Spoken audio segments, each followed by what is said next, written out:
ஓம் நமச்சிவாய. வணக்கம் நண்பர்களே, உங்கள் ஜோதிடர் தர்மராஜன். இன்று நாம் காண இருக்கும் தலைப்பு எதை பற்றி என்றால் சூரியன் கேது சேர்க்கையை பற்றி நம்ம விரிவா பார்க்கலாம். அதற்கு முன்னாடி நம்ம சேனலை இப்பதான் நீங்க முதல் முறையா பாக்குறீங்க அப்படின்னா நம்ம சேனலை சப்ஸ்கிரைப் பண்ணுங்க, கூடவே பெல் பட்டனையும் அழுத்துங்க. அப்பதான் நான் போடுற ஒவ்வொரு வீடியோவும் உங்களுக்கு உடனுக்குடனா வரும். வாங்க வீடியோக்குள்ள போகலாம். சூரியன் கேது சேர்க்கை அப்படிங்கிறது பாத்தீங்கன்னா தன்னம்பிக்கை இல்லாத வாழ்க்கையை அமைச்சு கொடுக்கும், முயற்சி இல்லாத வாழ்க்கையை அமைச்சு கொடுக்கும். ஏண்டா பிறந்தோம், ஏண்டா வாழ்ந்துட்டு இருக்கோம் அப்படிங்கிற மாதிரி நெகட்டிவ் விஷயத்தையே யோசிக்கிறது, நெகட்டிவ் விஷயத்திலேயே செயல்படுத்துறது, இந்த மாதிரியான அமைப்பை ஏற்படுத்தி கொடுத்துரும்.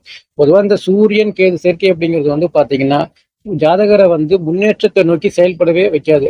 அதாவது அவங்க உண்டு, அவங்க வேலை உண்டு அப்படின்னு சொல்லிட்டு சைலண்டான முறையில இருப்பாங்க. அதாவது வெற்றியை நோக்கி அவங்க செயல்பட மாட்டாங்க. ஒரு முயற்சி அப்படிங்கிறது அவங்களுக்கு இருக்காது.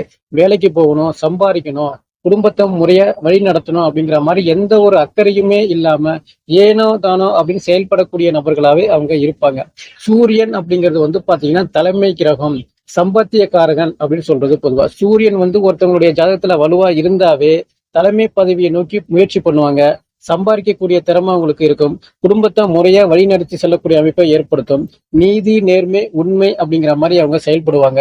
எல்லாத்திலுமே வெற்றி அப்படிங்கிற மாதிரி அந்த வெற்றியை நோக்கி அவங்க செயல்பட்டு இருப்பாங்க.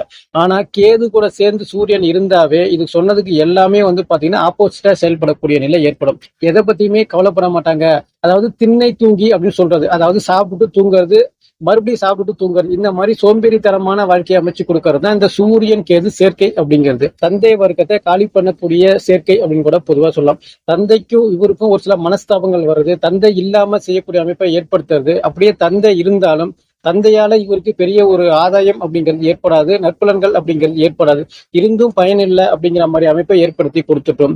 தந்தை வர்க்கத்தையே காலி பண்ணிடும் அப்படின்னு கூட பொதுவா சொல்லலாம். பங்காளி பங்காளிக்குள்ள பிரச்சனை அப்படிங்கிறது அடிக்கடி ஏற்பட்டுட்டே இருக்கும். பூர்வீக சொத்து, பூர்வீக இடம், பூர்வீக சம்பந்தமான விஷயத்துல பிரச்சனைகளை ஏற்படுத்திட்டே இருக்கும். அடிக்கடி வம்பு வழக்கு, கோர்ட்டு கேஸு, பஞ்சாயத்து, அசிங்கம், அவமானம், இது போல நெகட்டிவ் விஷயத்த மட்டும் கொடுக்கறது தான் இந்த சூரியன் கேது சேர்க்கை அப்படிங்கிறது.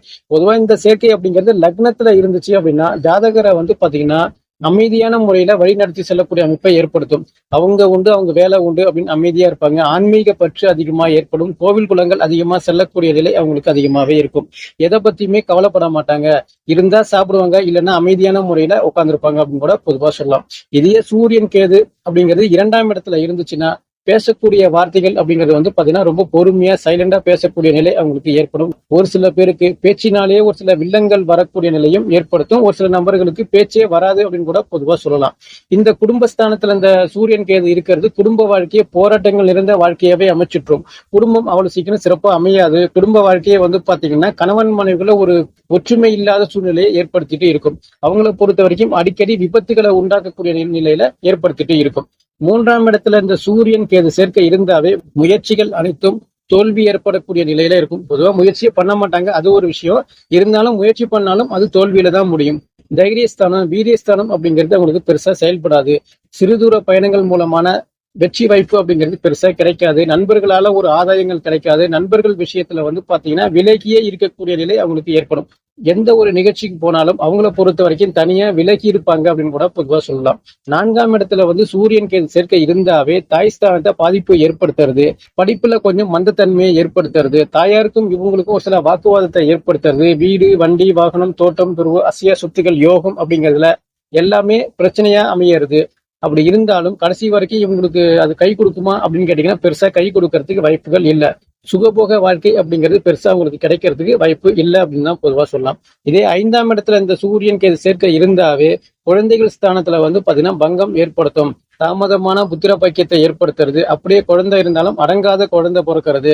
குழந்தைகளுக்கும் இவங்களுக்கும் ஒரு சில மனஸ்தாபங்கள் வர்றது, ஒரு பிரிவு நிலை வர்றது, இது போல விஷயத்தை ஏற்படுத்துறது.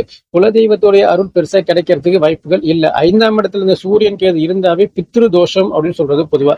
பித்ரு தோஷம் இருந்தாவே வாழ்க்கையில எவ்வளவுதான் கஷ்டப்பட்டாலும் கடைசி வரைக்கும் முன்னுக்கு வர முடியாத நிலையை ஏற்படுத்தி கொடுக்கறது தான் அந்த பித்ரு தோஷம். 5ஆம் இடத்துல இந்த சேர்க்கை அப்படிங்கிறது முழுவதுமே ஆகாத சேர்க்கை அப்படின்னு சொல்றது பொதுவா. 6ஆம் இடத்துல சூரியன் கேது சேர்க்கை இருந்தாவே கடன், வம்பு வழக்கு, பகை, நோய் நொடி, இது போல விஷயத்தை ஏற்படுத்தி விட்டுரும்.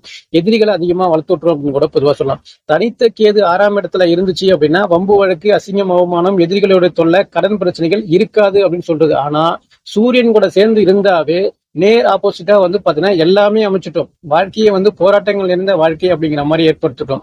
வேலைக்கு செல்ல முடியாத அமைப்பை ஏற்படுத்தும். இவங்களை பொறுத்த வரைக்கும் வேலைக்கு செல்ல மாட்டாங்க, தொழில் செய்ய மாட்டாங்க அப்படின்னு கூட பொதுவா சொல்லலாம். அடுத்தவங்களை நம்பி அவங்க வாழ்க்கையை நடத்துவாங்க. 6ஆம் இடத்துல இந்த சேர்க்கை இருந்தாவே வந்து பாத்தீங்கன்னா அடிக்கடி வம்பு வழக்குகளை ஃபேஸ் பண்ணக்கூடிய நிலை இவங்களுக்கு ஏற்படும். கடன் பிரச்சனைகள் அப்படிங்கிறது அதிகமா உருவாகக்கூடிய நிலையும் இவங்களுக்கு ஏற்படும். 7ஆம் இடத்துல இந்த சூரியன் கேது சேர்க்கை இருந்தாவே தாமதமான திருமண பாக்கியம், கணவன் மனைக்குள்ள ஒற்றுமை இல்லாத சூழ்நிலை ஏற்படுத்துறது, கணவன் மனைக்குள்ள பிரிந்து வாழக்கூடிய நிலை ஏற்படுத்துறது, 1க்கு 2 திருமணம் செய்யக்கூடிய அமைப்பை ஏற்படுத்தும். அந்த 2 திருமணமே வந்து பாத்தீங்கன்னா சந்தோஷமான வாழ்க்கை அமைச்சு கொடுக்குமா அப்படின்னு கேட்டீங்கன்னா இருக்காது அப்படின்னு தான் பொதுவா சொல்லலாம்.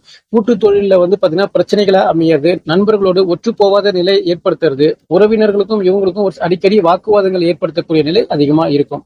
8ஆம் இடத்துல இந்த சேர்க்கை இருந்தாவே ஆயுள் பலம் குறைவு அப்படின்னு சொல்றது பொதுவா. அடிக்கடி வண்டி வாகனங்கள்ல விபத்துகள் ஏற்படக்கூடிய நிலை ஏற்படும். இவங்களே வந்து பாத்தீங்கன்னா தவறான முடிவுகளை எடுக்கக்கூடிய நிலையும் ஏற்படும். இதுலயே வந்து 8ஆம் இடத்துல சூரியன் கேது சேர்க்கை இருந்து சூரியனுடைய திசையோ இல்லைன்னா கேதுவோடைய திசையோ வந்துச்சு அப்படின்னா கண்டிப்பா உங்களுக்கு வந்து ஆயுள் பங்கம் அப்படிங்கிறது கண்டிப்பான முறையில இருக்கும். அடிக்கடி இவங்களை பொறுத்த வரைக்கும் வம்பு வழக்கு, கோர்ட்டு கேஸ், அரசு சார்ந்த துறையில வந்து பாத்தீங்கன்னா விரயங்கள் ஏற்படக்கூடிய நிலையும் ஏற்படும். சூரியன் கேது சேர்க்கை 9ஆம் இடத்துல இருந்தாவே தந்தை வர்க்கம் காலி, தந்தை இல்லாத நிலையை ஏற்படுத்துறது. இதுவே இந்த ஜாதகருக்கு 9ஆம் அதிபதி வலுவா இருந்தா அப்பா ஸ்தானம் கொஞ்சம் வலுவா இருக்கும். 9ஆம் அதிபதியை நீசம் அடைஞ்சு பாவ கிரகத்துடைய சேர்க்கையோ இல்லைன்னா பாவ கிரகத்துடைய பார்வையில இருந்துச்சுன்னா தந்தை இல்லை அப்படிங்கிற மாதிரி நிலையை ஏற்படுத்தும். அப்படி தந்தை இருந்தாலும் தந்தையால பெரிய ஒரு பயன் இல்லாத நிலையை ஏற்படுத்தி கொடுத்துட்டோம். பூர்வீக சொத்து, பூர்வீக இடம், பூர்வீக சம்பந்தமான விஷயத்துல பிரச்சனைகளை ஏற்படுத்துறது, அங்காளி பங்காளியில் ஒற்றுமை இல்லாத சூழ்நிலையை ஏற்படுத்தி கொடுத்துடும். 9ஆம் இடத்துல இந்த சேர்க்கை இருந்துச்சுன்னா.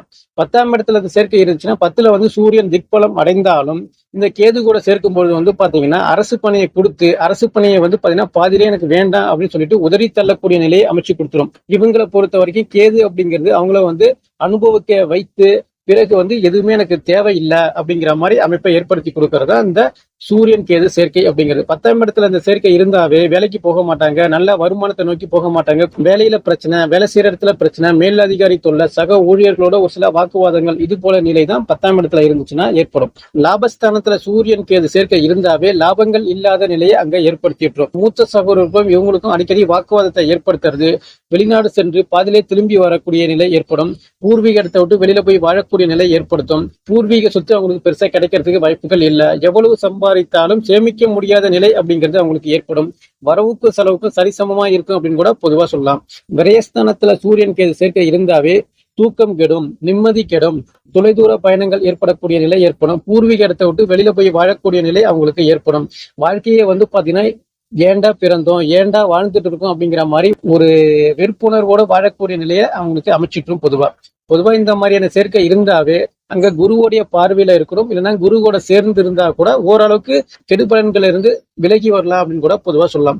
இந்த குருவோடைய பார்வையை பொறுத்த வரைக்கும் நேர் 7வது பார்வையில இருந்தா குருவே கெட்டு போயிடுவாரு அப்படின்னு கூட பொதுவா சொல்லலாம். இந்த 9வது பார்வை, 5வது பார்வையில இந்த சூரியன் கேது சேர்க்கை இருந்தா ஓரளவுக்கு வந்து பாத்தீங்கன்னா சுபத்துவமான பலன்கள் ஏற்படுறதுக்கு அதிகமான வாய்ப்புகள் ஏற்படும் என்று கூறி மீண்டும் அடுத்த காணொளியில் உங்களை சந்திக்கின்றேன். நன்றி, வணக்கம்.